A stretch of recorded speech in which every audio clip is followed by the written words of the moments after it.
Hello everyone and welcome to the Activist Lawyer podcast. My name is Sarah Henry and I'm your host to this podcast, which offers a platform for lawyers to share their story and their journey into law and activism. Our guests will discuss the challenges and highlights of their work, as well as important cases, opinions on legal and political matters, and will offer up advice and tips for anyone interested in pursuing a career in human rights law, public interest law, or criminal justice. The Activist Lawyer podcast is brought to you by the Granite Podcast Studio. Thank you so much for listening.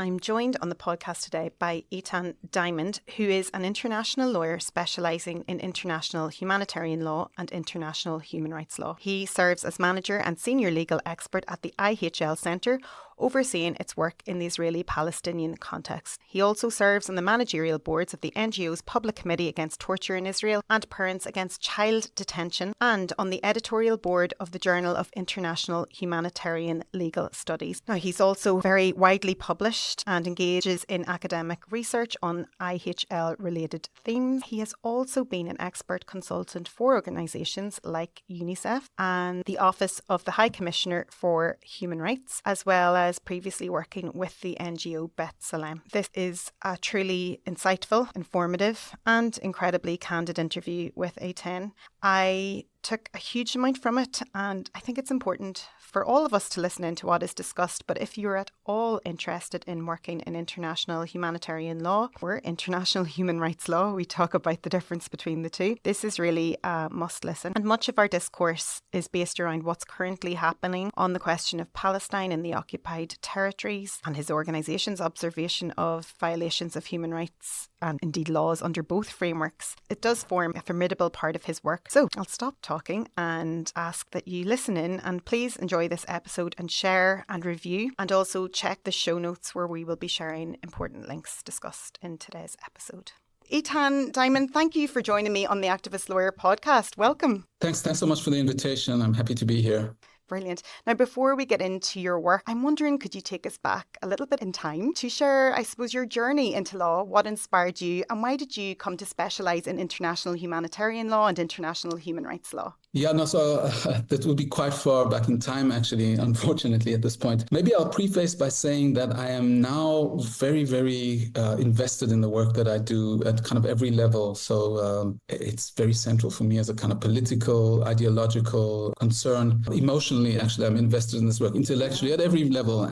And rather, I'd say, passionate about it. I'm pointing this out because my initial decision to study law was very different. It was almost an accident. I had to select something to study. This was in the 1990s when I began studying.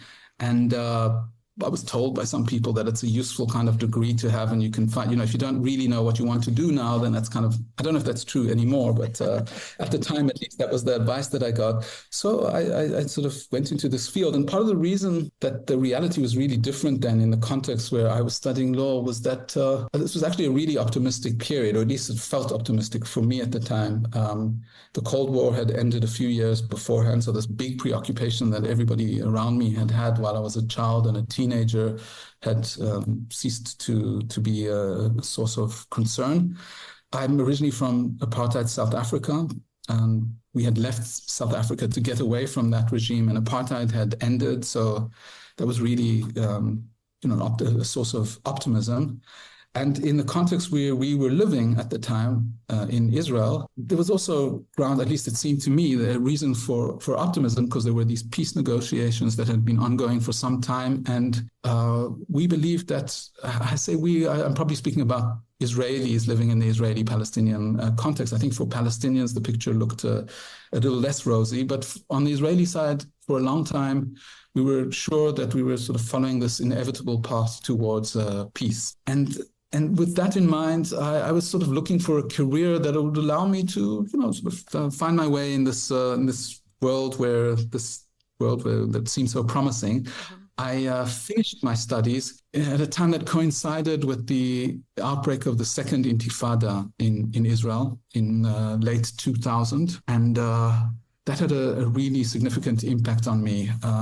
I became increasingly concerned. It certainly shattered this optimism that I had about the context. I became increasingly concerned about the violence around me and very quickly about my own state's response to the violence. So there was definitely a threat at the time. There were cafes blowing up around me, but it was also evident that there was a disproportionate kind of level of aggression from the side of Israel. And that began a journey for me of reflecting critically on what my own state was doing. Was reinforced when I witnessed what was done by others in the wake of 9/11, this kind of these excesses that came in the wake of that. I decided that I would follow up my initial studies with a master's degree, and this time it was done much more intentionally with a focus on international law and on areas of international law that were relevant to the issues that were of most concern for me.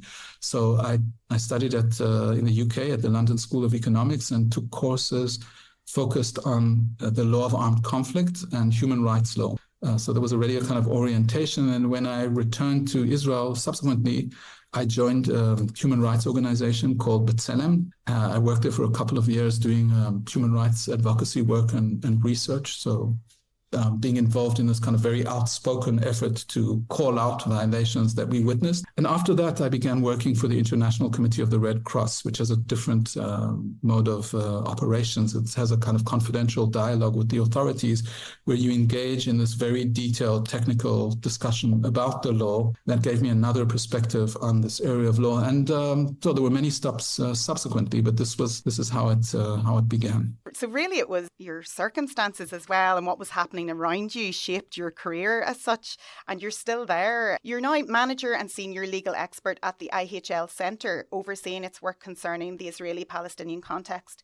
And I'm wondering if you can just maybe walk us through, the mandate, the key focus areas of the organisation and how you see maybe your role advancing its mission, particularly now given the complexity of the issues in this context. Yes, so the International Humanitarian Law Centre's objectives really align very much with the ultimate objectives of international humanitarian law, the laws of armed conflict, as we understand them at least. So that body of law seeks ultimately to preserve human dignity, even in situations of armed conflict where they're under strain and threat, including belligerent occupation, and to, as much as possible within that kind of a context, to minimize human suffering.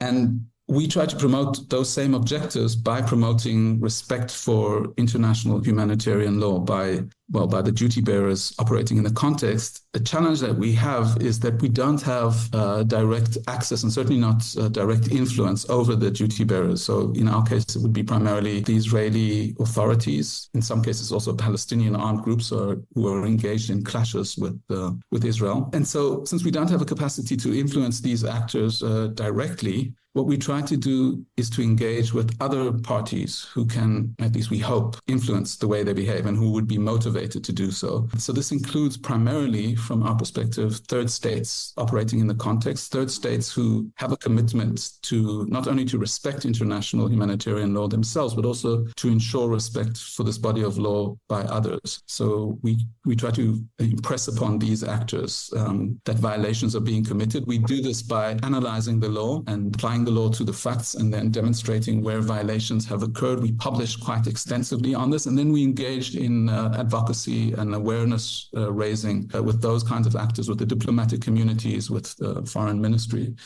etc. We also work with other actors, fellow travelers from humanitarian organizations and from human rights organizations to, in a way, empower them to utilize the law. So we have a group of lawyers with a specialization in this area of law. Not everybody has that, and it's a context where so much is happening. A few organizations have the time to engage in this kind of in-depth legal analysis.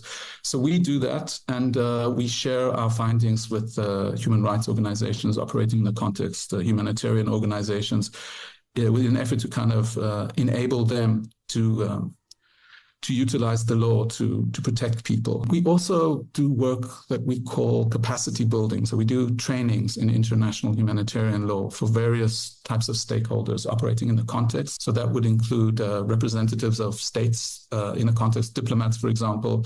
They don't always know, certainly not in depth, the legal framework that's applicable here. So we train them on that. We provide this training for civil society actors of various kinds. And recently, we've been working more with the media. So we weren't really, it wasn't a central part of our work in the past, but this effort to kind of motivate third states to promote respect for international humanitarian law has been really frustrating of late. I mean, always, but particularly in recent years, the response of other states to the violations that were being committed by Israel left a lot to be desired. And what was very clear to us there was a gap between the political decision makers in the states that we were engaging with and the public, actually, in those. Okay. So we've been trying. I mean, so it's a bit like what I had seen in London in 2003 with these demonstrations with people calling out in the name of international law to protest what the UK was doing at the time. We saw these demonstrations with people, non-lawyers, but thousands and thousands of people protesting for and calling out for respect for international law, speaking in the language of international law. So we're trying to reinforce those actors, and part of that is to work with the media to try and get these messages to a wider public, in the hope that will also create some pressure on the decision makers in their constituencies. So that's the sort of an overview of what we do. There are obviously more aspects, but in general, that's what we do. Yeah, that's really interesting about the media, because of course now they've almost become a state, an actor in its own right on the international stage, maybe more so than, decades back. So that's really interesting work. I'm coming to a very basic question just about the difference between international humanitarian law and international human rights law. And I'm asking it because, as I suppose fledgling students, that's something that we would have studied back when we were aspiring to become lawyers. But it is quite important because the two fields, although they kind of intersect, are quite distinct. And I'm wondering if you could just, in simple terms, explain the difference between international humanitarian law and international human rights law, and why the distinction is perhaps important when analysing, war crimes and crimes against humanity. Yeah, so perhaps I'll start off by saying that these are two distinct bodies of law, but they do overlap. Some contest that, but the position that's now widely shared is that these are complementary legal frameworks. Human rights law applies at all times, both in peacetime and in times of armed conflict. And it seeks to regulate the relationship between the state and people under its control with a view to safeguard certain basic rights that people are understood to have. So international law steps into the relationship between the state and people under its control and establishes certain limitations on what states can do and obliges states to act in a certain way to safeguard and ensure that these rights can be fulfilled, so that they're respected and actually fulfilled. And as I said, this is a framework that applies in peacetime, the ordinary relationship between citizens or people under the control of the state and the state, but it continues to apply in times of armed conflict. There is an understanding, however, that the law is applied a little differently in situations of armed conflict to accommodate for the specific demands of that kind of reality, this kind of state of emergency. So human rights law does allow for certain kinds of changes in the way the law is applied, or derogations, not of every kind of obligation, but certain obligations are qualified in a way in these circumstances through a certain kind of procedure. International humanitarian law, which is sometimes referred to as the law of armed conflict or the laws of war, is a body of law that applies, as those later names indicate, in times of armed conflict, primarily in times of armed conflict. And its purpose is to regulate the behavior of the parties to the armed conflict with a view to impose certain kinds of limitations on what they can do. So even in times of armed conflict, not everything is permissible. There are still rules that limit what you can do. These rules are designed to limit the human suffering that is inevitably going to result from an armed conflict, and to preserve certain kind of basic fundamental values, primarily the value of human dignity. So both human rights law and international humanitarian law seek to preserve human dignity. IHL, international humanitarian law, applies more specifically in times of armed conflict. Now, I said before that human rights law also applies in times of armed conflict. It's commonly understood that when you have two bodies of law that apply simultaneously, the more specific legal frame will prevail if there's any kind of conflict between the two of them. Ordinarily, there isn't a conflict between human rights law and humanitarian law. The one is a bit more specific than the other. But if there are, ordinarily, it would be, you would take the view that since IHL is designed to regulate this specific kind of set of circumstances, its provisions will be the more authoritative. So, for example, human rights law protects the right to life. Under IHL, there are certain categories of people whom you can intentionally kill, enemy fighters. Now, that would be prohibited ordinarily in peacetime under human rights law, but human rights law is interpreted in a way that accommodates that kind of exception for the exceptional circumstances of an armed conflict. The more specific rule established in IHL prevails. I would say, though, that now this complementary relationship is more complicated than that, because there are many cases in which human rights law is actually more specific. That's particularly noticeable in situations of belligerent occupation, such as the situation that exists in Palestine, where international humanitarian law has these very loose kind of standards, and human rights law is much more instructive about how you actually are supposed to behave. So it's the more specific rule. And for our context, one of the areas where it's really important to be clear about which framework applies is when it comes to the use of force. So international humanitarian law regulates the conduct of hostilities, the way parties are supposed to behave when they're clashing. There's armed clashes between two belligerent parties. But in situations of armed conflict, you sometimes have situations where force is being deployed or has to be deployed outside of hostilities. For example, an occupying power is charged with maintaining law and order in the occupied territory. In order to do so, it has to use a certain degree of force. But that isn't the force that you apply in hostilities. These are not enemy fighters that you can intentionally kill. These are people who you want to, for example, arrest. When you're conducting those kinds of law enforcement operations, the legal framework that regulates the use of force is human rights law. And that's something we often have to remind the parties in this context. So, just a few days ago, there was an incident in Jenin where two people were killed in an arrest operation. To be honest, that would have probably been a violation even of the rules on the conduct of hostilities. But there was certainly way outside what human rights law would permit in the context of law enforcement. In general, the rules on law enforcement are much more restrictive than the rules on the conduct of hostilities. The logic being, in hostilities, somebody else is outside of your control and is shooting at you. So there's less that you can be expected to do, less restraint that can reasonably be expected from you. On the other hand, in situations where you're in control, there's much less threat. Somebody you're about to detain, there's much less justification for use of force, and the use of force is more constrained. Gosh, it's so interesting to have your perspective on that. And it is important, I guess, just to clarify the distinction. So thank you for going through that with me. I was just curious about your analysis of that, which is fantastic. And of course, somebody who is an expert in your area, and I know that you're widely published on issues around the occupied territories, and as an Israeli yourself, you're based in Israel. How is your work received in Israel, and particularly by those who might disagree with what you're writing and might have a very different perspective and perhaps a more kind of nationalist viewpoint? How do you kind of navigate that? Yeah, first of all, I'll point out that unfortunately that category encompasses most of the population in Israel, certainly now. Okay. It's people who disagree with the positions that my colleagues and I advanced. And it is a difficult the response is quite antagonistic. I think, I've actually heard once that human rights interventions were described, I think by Arthur Miller in some context. I think he wrote an introduction to a report by Amnesty International years ago, but it stuck with me because he spoke about these human rights reports as assaults on denial. The idea being that people don't want to hear, particularly about their own states, all these kinds of, this sort of information is really uncomfortable. It disrupts a picture that you want to maintain about your own nation, about your own compatriots.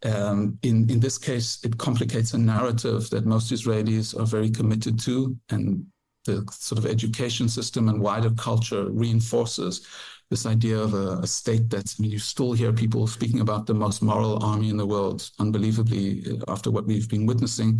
But so there's a strong narrative. And when you come out and say, no, this most moral army in the world is committing war crimes or crimes against humanity, possibly genocide, that's going to encounter a lot of resistance. This is seen as a kind of assault, and it's described sometimes even as a kind of act of warfare. So there's quite a bit of writing in this context about how the struggle now, in these sort of asymmetric struggles that Israel has with armed groups, is not just a struggle that's conducted on the battlefield, where the outcome is it's a foregone conclusion that the Israeli military is going to prevail in a clash with a small armed group or even a big armed group. But the writing suggests that the conflict goes beyond the battlefield. It's really a conflict about shaping narratives or perceptions. A very significant part of that is a struggle for legitimacy. Each party is kind of vying to establish that it's the legitimate actor and the other is a terrorist or a genocidal occupier, etc. And in this clash of narratives, those who, like me, who point out to violations that are being committed by your side, as it were, are seen as supporting the adverse party. You're almost supporting the enemy campaign. And this is this concept of lawfare that's been used to describe this kind of effort where law becomes a battle zone. And we're often seen as either the enemy or a fifth column in my case, because I have a dual nationality. One of them is Israeli, the other is South African, which is kind of an interesting dual nationality to have now. South Africa has launched proceedings against Israel before the ICJ. But in any event, so that's the response that we often get. Your kind of initial response is, you're a fifth column or an enemy, and it's really difficult to get people to actually listen to you when that's their perception. You have to work against a narrative that people are committed to. We try to do our best, but it's not an easy conversation to have. It's not. And I guess I'm wondering if your work is also challenging, given that Israel has for some time now been implementing measures to restrict the type of work that perhaps your organisation or others do. NGOs, human rights and activists, both Palestinian and Israeli, who challenge the government and oppose its policies. Have these restrictions impacted your work, and what's the wider impact on the human rights community at large? Yeah, no, so definitely, this is definitely having an impact on the wider community of human rights actors and humanitarian actors. Palestinian civil society has been facing these kinds of challenges for decades, really. They've intensified over the years, but we've seen some of the most respected human rights organizations operating in the context, Palestinian human rights organizations, our colleagues being characterized as terrorist organizations because the charge is based on the fact that somebody affiliated with the organization has a connection to a political entity, the PFLP, that is considered a terrorist organization in Israel. And that sort of connection to somebody who's connected to an armed group has been used to label these organizations as themselves terrorist organizations, and they've been outlawed and they've faced all kinds of sanctions and limitations on their work. There's restrictions that all Palestinians face. There's been increasing encroachment on the basic civil and political liberties of Palestinians, and very much on their freedom of expression as well. So, I have colleagues who have to think twice before they decide to post something on Facebook because there's an algorithm that's going to run through that, and they could find themselves being questioned by the Israeli police and detained because they expressed sympathy for people in Gaza, for example, or outrage at the conduct of the Israeli military there. So, that's the experience of Palestinians, which is really dire. And increasingly, other actors, including Israeli civil society organizations and international organizations. So I work for an international organization. We're also facing restrictions on our work. In our case, for the international organizations, part of that is just that Israel's been withholding visas for my colleagues to be here. So part of my team is expatriates. They live elsewhere. Their visas haven't been renewed. I have a Palestinian colleague who lives outside of our offices in East Jerusalem. So that's part of the occupied territory, but she lives in another part of the occupied territory in the West Bank. She hasn't been given a permit to come to the office. So basically, I have a team of people who can't get to the office. So I sometimes go there by myself. But ordinarily, we're working a bit like we did in a pandemic, sitting in far away and seeing each other on a screen. That's an inconvenience, but that we're still able to do our work. There's some organizations that do crucial humanitarian work that haven't been able to bring, for example, engineers who provide crucial services, humanitarian services, particularly when you have hostilities in Gaza. People performing all these kinds of functions where you need to be on the ground, and they face challenges getting to the beneficiaries who need their support. So that's been really disturbing. For Israeli civil society, this is still on the horizon, but there's legislation that's been driven through the Israeli Knesset, the Israeli parliament, that would, for one thing, impose a kind of crippling tax on the donations that they receive. So the initial proposal was to impose an 80% tax on any donation that they receive from what's called a foreign entity. They're copying legislation that from Eastern Europe and all this that's plaguing civil society in other contexts. But the effect would be that they wouldn't be able to function anymore. Most of the donations come from these so-called foreign entities. Nobody is going to impose on their own taxpayers an 80% basically Israeli tax. And so that would cut off their source of revenue. And then there's legislation that would affect all of us. All of us operating in a context that would basically define interaction with the International Criminal Court. And it's quite an expansive definition of interaction with the International Criminal Court as a domestic with a penalty of up to 5 years. And if you share information that's considered confidential or classified, the penalty could be a life sentence. So, I mean, that's obviously going to create a chilling effect. Now, for my organization, for example, even if we don't engage directly with the International Criminal Court, we've certainly pointed to international crimes and called for accountability for those crimes. The International Criminal Court has issued arrest warrants against the Israeli Prime Minister, its former Minister of Defense. We've called for those arrest warrants to be respected. It's possible that that will be deemed support for the International Criminal Court, and that could place under threat. So there is on the horizon this kind of this very, it's this constant shrinking of the humanitarian and civic space that's creating challenges. It's reinforced, by the way, by measures that are being implemented by the US. So there's a presidential order that's been issued that imposes all kinds of sanctions on people who engage with the International Criminal Court. So that's also having a kind of chilling effect. The efficacy of these measures from the perspective of the Israeli authorities, of the US administration in silencing us would depend very much on the degree to which other states play along. So if there's pushback by states that have been supporting us, so in our case, that's very much European states, EU members, the UK, and some others. If they resist this, then it's quite likely that we'll be able to continue our work. But if there's no kind of pushback, and indeed, if there's cooperation with these measures, then it's going to be very difficult for all of us to operate. We'll be effectively silenced. In the meantime, I think it's impressed upon everybody that does this kind of work that we need to double down on our efforts. Also, in this kind of upside-down way, it reinforces one's conviction that this work actually has some weight. If the authorities are so perturbed by what we do, they go to such lengths to try and to silence us, perhaps what we're saying is important. And so we're motivated to speak out more than ever before. But we do need support by other powerful actors, and we need them to stand up basically for the values that they're theoretically in principle committed to. We need to see that formal commitment being acted upon in practice.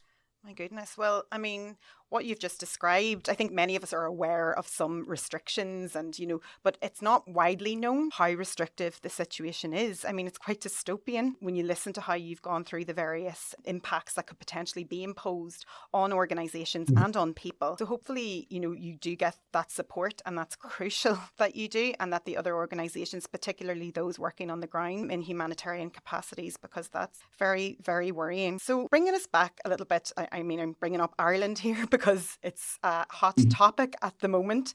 But I know you've written about the role of foreign actors in supporting Israel's illegal settlements, particularly around trade. And Ireland's Occupied Territories Bill, I'm not sure if you're aware of it, but it's aimed at banning trade with settlements, and it's been stalled for years. I think it was first proposed back in 2018, if I'm right. Recently, there's been reports suggesting that the bill could be abandoned or that it wouldn't go through in the way that the formation of the bill at the moment, in light of what the Irish government sees as the ceasefire in Gaza.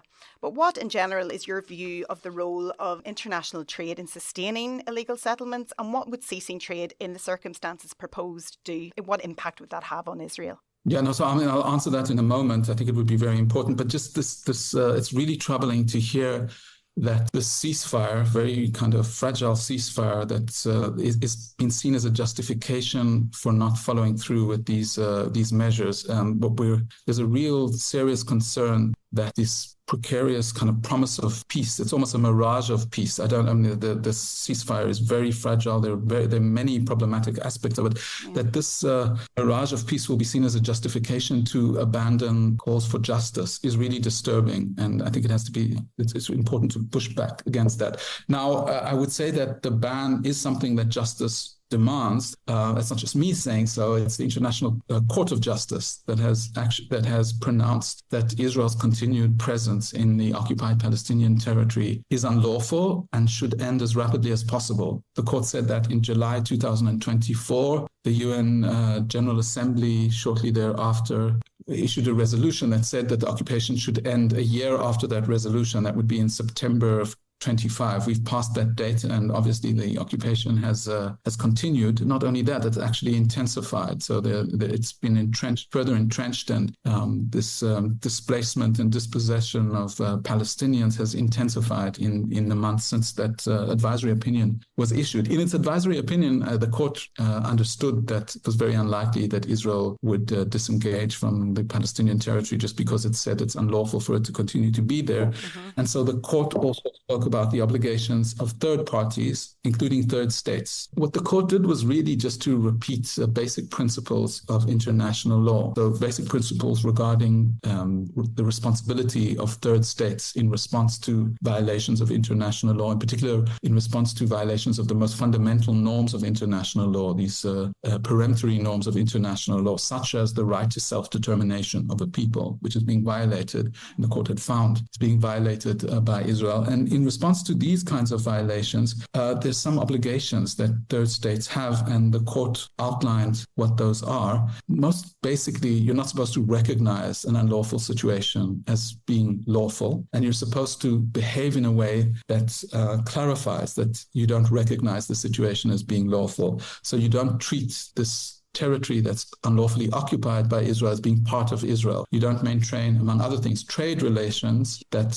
supports Israel's continued presence in this unlawful territory. This connects to the second really fundamental principle, which is that you're not supposed to aid or assist in the maintenance of an unlawful situation. And trade provides a kind of financial reward for this unlawful situation. So that's clearly something that states are not supposed to do.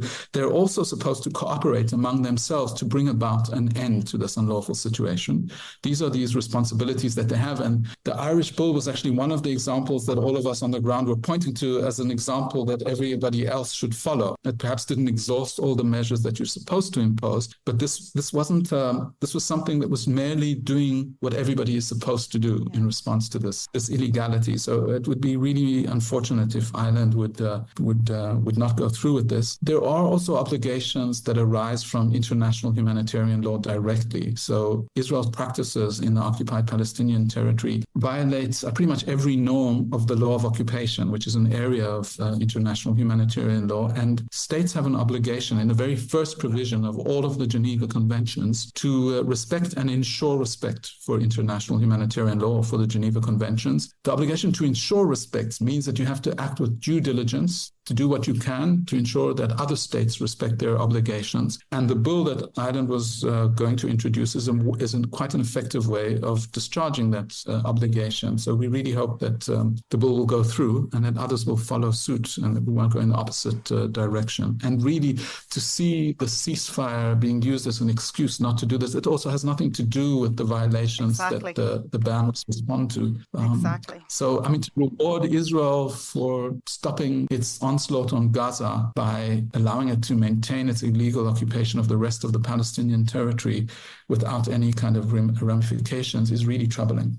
Yeah, I mean, like you said, it's about obligations under the various frameworks which kicked in long ago, regardless of a ceasefire or not. So we hope that this matter is moved on by Ireland and, of course, other states who are also obliged to follow suit. I'm just wondering on that point, and this is a question we've asked so many of our guests, but in general, given what we're witnessing on the international stage and in the realm of international law, do you believe that the system we have is fit for purpose? I mean, we just seem to be going around in circles. Accountability is a huge problem. What's your perspective on that? Yeah, so I certainly think that accountability is a problem. There are problems, and I can understand why people feel this frustration. And I do as well. My colleagues do. The people we engage with, we all feel this. I think you have to distinguish between two types of problems that exist. One of them is a kind of challenge that exists within the law, certainly with international humanitarian law, this body of law that regulates behavior in armed conflict. So states created this law in a way they were accepting constraints on their own behavior in circumstances when they really aren't very enthusiastic about constraints, when they're trying to pursue a military campaign.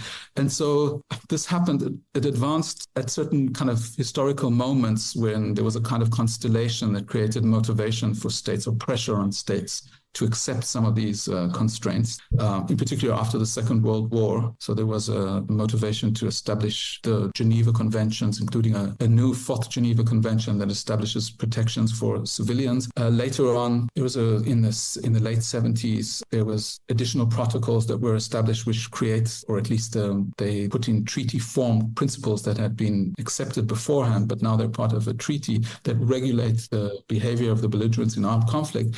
But states framed those in a way that allows for quite a bit of discretion in implementing the rules. And these rules are also established every few decades. And so we have rules that were established in 1907, 1949, 1977. So you have these very kind of loosely framed provisions that were created in a different historical, technological context. And it's often a challenge to apply those rules in a different reality in response to all kinds of issues that one didn't necessarily foresee decades ago. And that allows for different interpretations, including interpretations that many states promote that are permissive. Now, I have to acknowledge that there's quite a significant gray zone often where you can actually advance interpretations that perhaps are plausible. What we're seeing, though, are interpretations that, in our view, deviate from the object and purpose of humanitarian law. So this is a body of law that's designed to establish certain constraints on behavior in armed conflicts with a view to limit human suffering and preserve basic values. And we're seeing interpretations that turn the law on its head. They turn it into a body of kind of as a means to justify violence and harm. So something that's supposed to function as a kind of shield to defend people in situations of armed conflict has been turned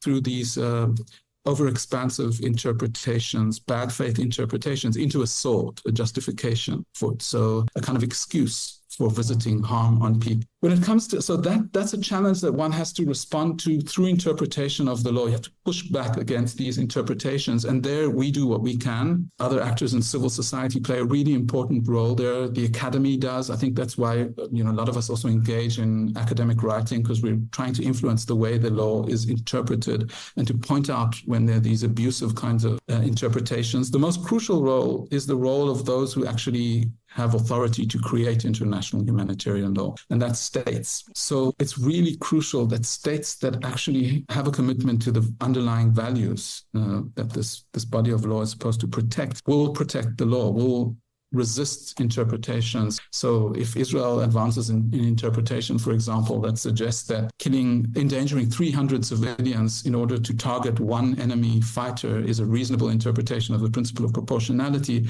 that has to be rejected. Otherwise, the rules become meaningless. If you can present the displacement of millions of people as a kind of lawful evacuation, that's something that has to be resisted.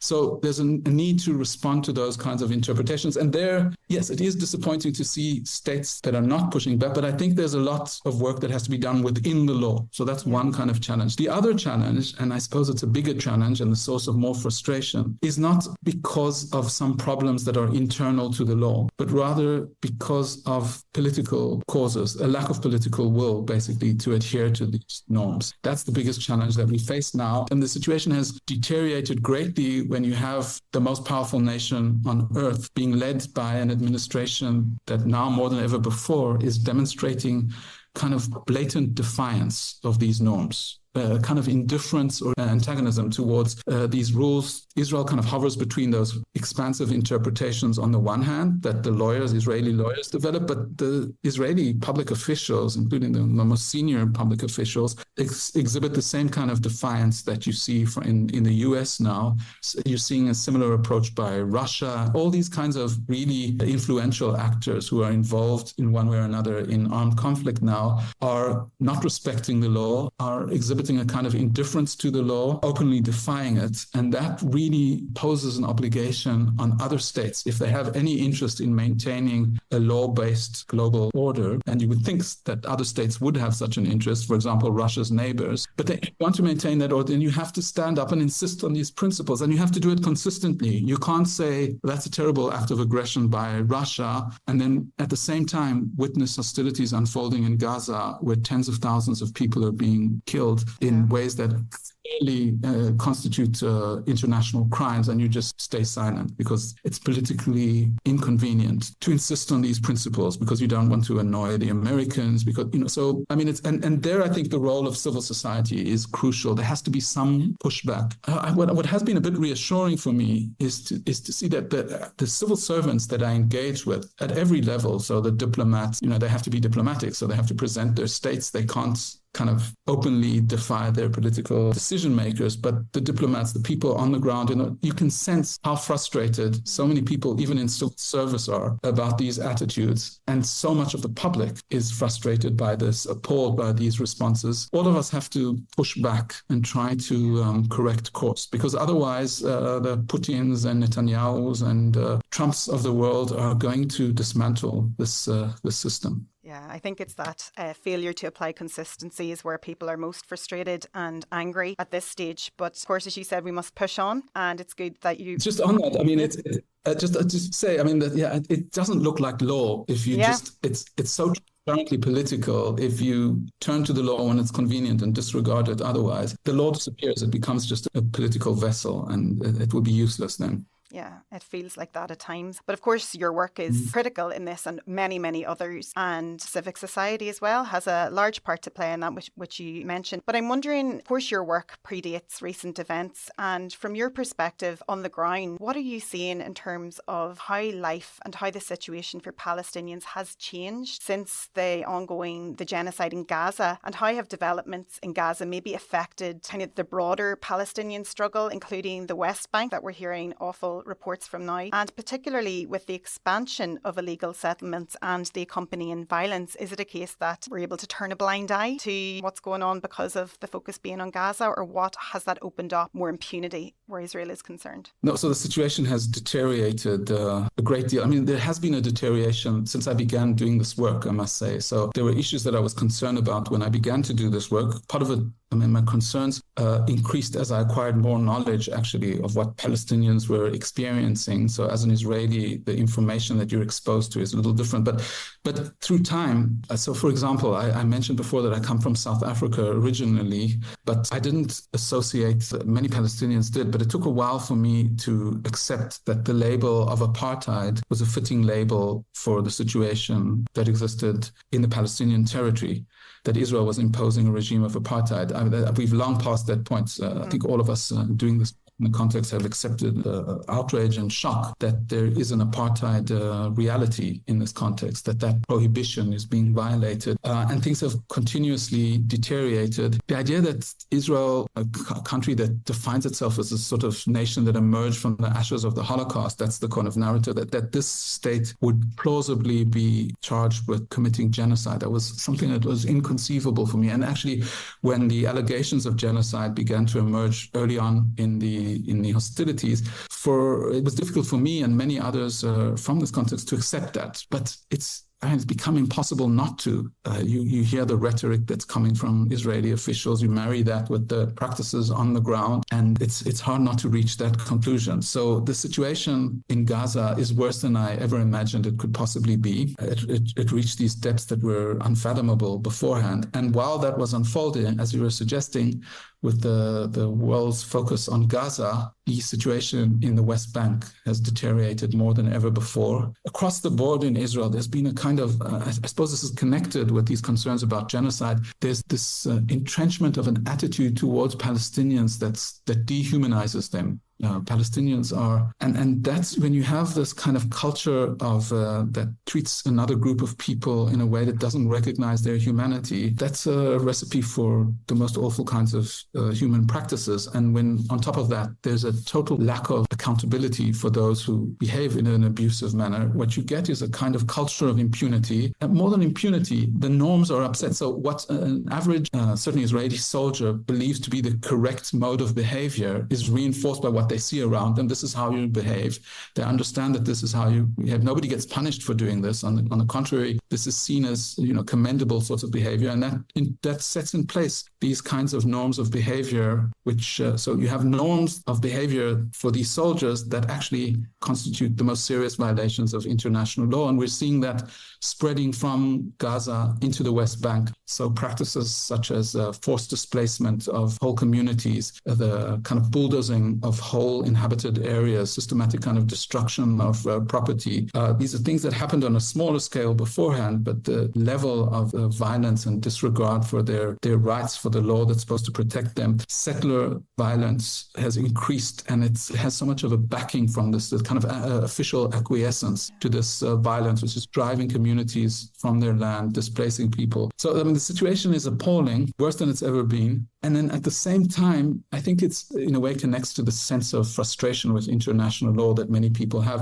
It's clearer to Palestinians and to every kind of, I suppose, objective observer that what is being done towards Palestinians is unjust, that the law is being violated. So you have advisory opinions that have been issued by the International Court of Justice twice now in two separate advisory opinions, reinforcing that Israel's presence is unlawful, that these practices that Israel has been pursuing are in violation of international laws. I mentioned before that South Africa has initiated these proceedings against Israel on allegations that genocide is being committed. It will take a long time for those proceedings to end, but there have been provisional orders that have been issued by the courts, clearly pointing out concerns about the most kind of serious violations that are being committed. There are proceedings before the International Criminal Court, and arrest warrants are being issued against the most senior officials in the country. So there's all this kind of confirmation, in addition to the evidence that you just by looking at what's happening, that justice is on the side of Palestinians, but you have this widening chasm between what justice calls for and the reality on the ground. And at some point, if this becomes so wide, the law becomes totally meaningless. And I think, we have to see how this gap is going to be closed if we're going to give up on justice and sort of accept the situation that's been imposed by kind of pure power that has no constraints on it, or there'll be a push towards justice, and some of these practices that we're witnessing on the ground will not be tolerated. So, it's easy to give up on the law, to give up on justice under these circumstances, but we need to push back against this. This is a language that exists there. These are commitments that states have, including the perpetrators of these violations, and I think we should utilize these commitments as a kind of, as a way to push for change. Unfortunately, the actors doing this are the weaker actors. It's, people demonstrating on the street and being arrested for saying there's a genocide. But I do have a sense, perhaps I'm naive here, it just seems to me impossible that in the long run, there isn't going to be a realization that this was unjust, who was on the right side of history here. It just might be that this will be useless by the time. There's this book, I don't know if you know this, that Omar El-Akkad wrote called Everyone Will Have Always Been Against This. And I think that's going to happen. His point, I guess, is that it will be too late when they're always against this. I'm hoping that won't be the case.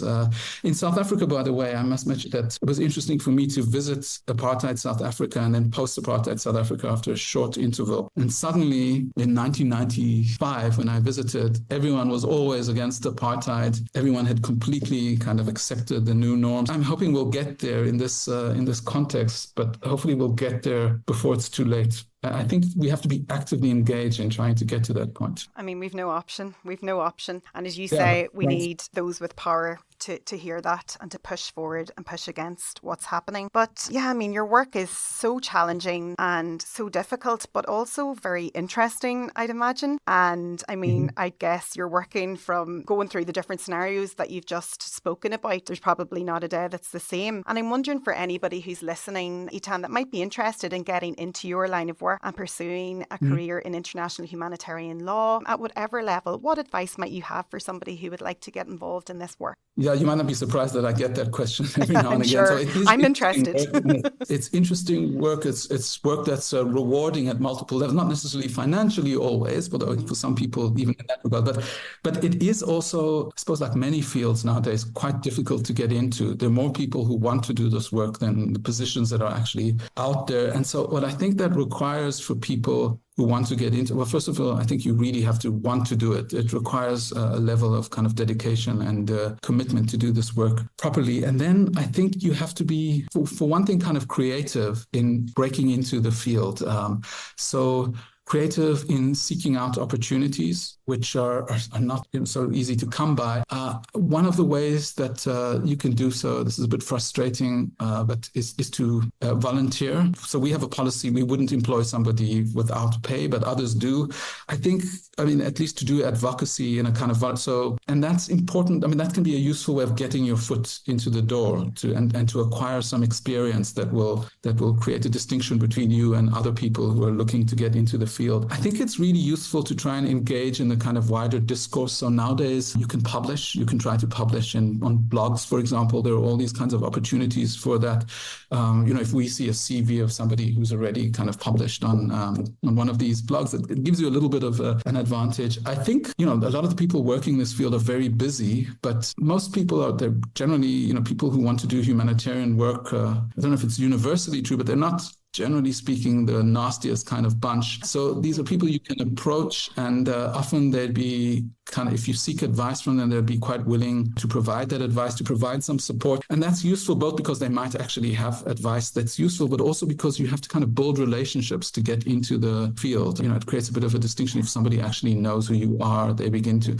So, I mean, I don't have a kind of easy guide. There's no roadmap. Kind of a check. Sure, there's no roadmap, but so there's creativity and just looking for options. And I think if you really want to do it and you push and you try this up, you will find a way to get into the field. Another thing perhaps to caution people is that it doesn't have to be initially, at least, the work that aligns with every sort of area of the law that you're in, every aspect of the law that you're fascinated on working on. You can acquire levels of experience from different kinds of perspectives, and all that can eventually help you get to where you want to go. Great advice, and I'm sure that will resonate with many of our listeners. And just before we close, what's next for you in terms of your work, and where can listeners or any of us follow and keep up to date with developments around your work and your organisation's work? So it's a context that's very dynamic. We have to adapt to a reality that's constantly changing, but there are some things that we hope to do. We're definitely, I'm going to be working on the Israeli-Palestinian context for sure for the time being, because there's so much to be concerned about. At the moment, our focus is going to be on the so-called day after. So many states and other actors are kind of celebrating the ceasefire and the supposed peace, but there's so many ongoing concerns, and the system that's been set in place to establish how life is going to be regulated in Gaza in the coming years is really troubling. For one thing, it doesn't really seem to respect the Palestinian right to self-determination. They haven't been given much agency. So you're going to have a reality, in all likelihood, where millions of people are going to be under some kind of alien rule, or many different powers are going, and there's a lot of concern. So we're going to be looking into that and the legal aspects of that and publishing on that.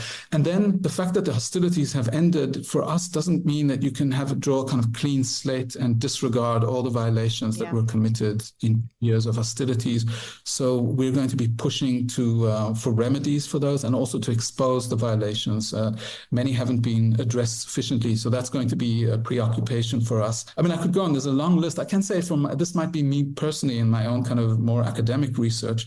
One thing that's been extremely frustrating for me is to witness the role that other jurists and judges as well have played in facilitating some of the violations that we've been witnessing. I've been really troubled, for example, to see the response of the Israeli Supreme Court or High Court of Justice to petitions about the treatment of detainees. There have been thousands of Palestinian detainees who've been subjected to the most horrendous kind of treatment, basically torture of thousands of people and forced disappearances, the most severe kind of violations. And everybody knows this is happening. There's a ton of information about it. The petitions have been before the court for months and months and months. People have been languishing in these detention facilities, and they've done everything they can not to intervene. So what interests me is to look into the responsibility that I suppose my peers have and judges have when they facilitate the commission of violations. There's a long history of this.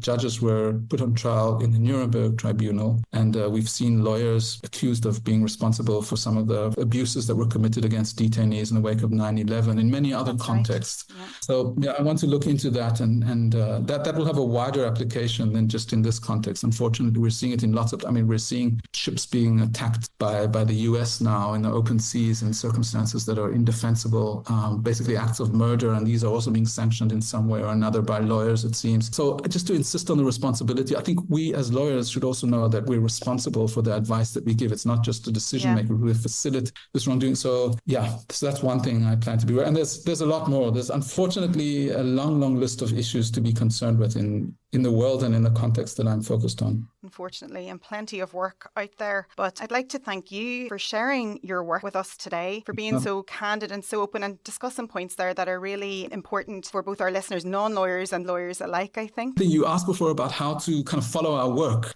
Yes. I mean, the best way would be the websites. So I suppose the easiest way would be to Google Israeli-Palestinian conflict, diaconia, and IHL Centre, and you'll find it. You can follow me on LinkedIn. I publish everything that we publish there and my own publications there. Also on SSRN, the kind of more academic work. So please do follow me. Yes, and Eitan, we'll share the links to your work in our show notes as well, so that people can access those easily.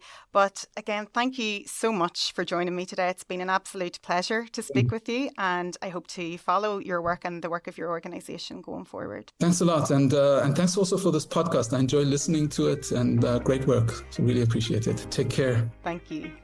Thanks everyone for joining me today. If you like the show, please remember to share and leave a review if you have a moment. And you can also check out our website, www.activistlawyer.com, where you will see some blog articles written by our guests and contributors, as well as some fabulous Activist Lawyer merchandise.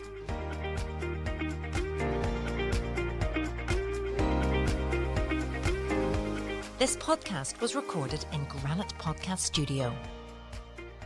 Interested in starting up your own podcast but don't know how? Granite Podcast Studio can help. Record your podcast in our state-of-the-art studio, which is based in the heart of Newry City.